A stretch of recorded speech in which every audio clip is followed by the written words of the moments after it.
a longing, and then into a burden. You start forgetting the little details of their presence, how they carry themselves, how they talk, what their hands look like. The last time I left Syria, I made sure to map my father's and mother's hand in my mind.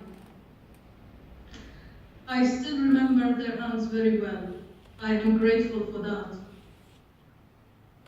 My mother visited me in Istanbul 2 years ago, the day before she left. I took her to my favorite cafe in Istanbul. The cafe, called Yunus Emre, overlooks the Halic and the beautiful lights of Istanbul. I was introduced to my special friend there, and in that very same cafe, we stayed until 3 in the morning, getting to know each other. I sat there with my mother in June. The air was full of summer light. She missed my father and home by that point and couldn't wait to go back. All the time we were sipping our coffee, we could not talk properly, knowing we don't know when we will meet next. It's all looming in the background. I was choking on my thoughts and feelings.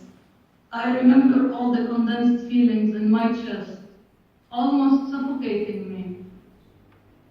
But I have to pull myself together and wear the I am fine face before her so she wouldn't worry. A few tears escaped our eyes in that cafe, that much we couldn't control overall. I went to that cafe 3 months later with a couple of friends, and that was the last time I ever went there.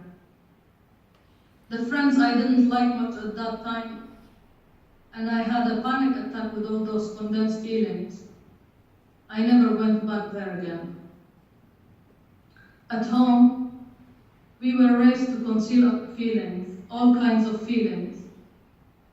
We become embarrassed if we cry or show love or any other form of affection. It is awkward even though I am blessed with a loving family and home. Things changed during the war years.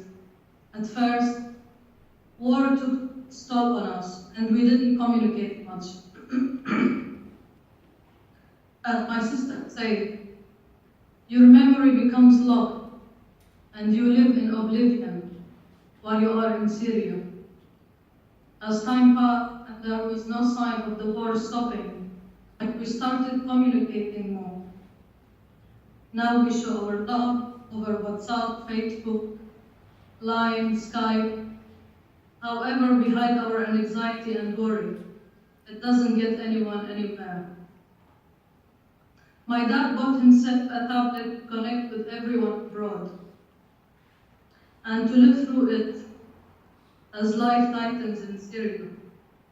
It is nice to live somewhere else, even virtually. He called us via line one evening and we had a 3-hour singing session. The songs ranged from classic Kulthum and Fairuz to modern ones like George Wassouf. Everyone sang except my mother. She ran away from the emotional setting.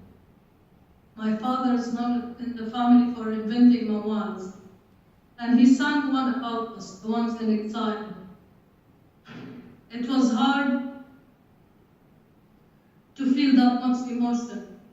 We cried, all of us. I came back and sang to him and we cried again. Showing love and care to loved ones is a good thing that came out of the war, since the possibility of loss is higher and absences are longer. A friend of mine who carries the burden of Syria on his shoulders tells me he's afraid that Syrians are forgetting Syria. I tell him we want to forget.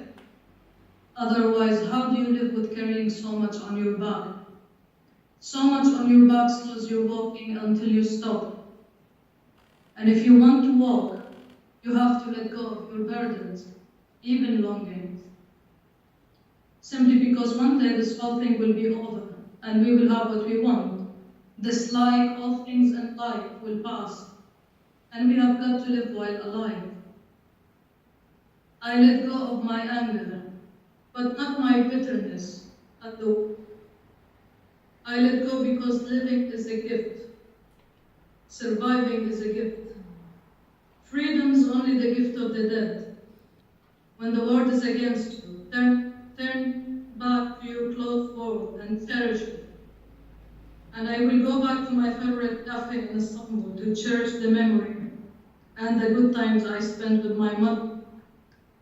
To quote one of my brother's amazing sentences, there are memories for which we can live more than a lifetime.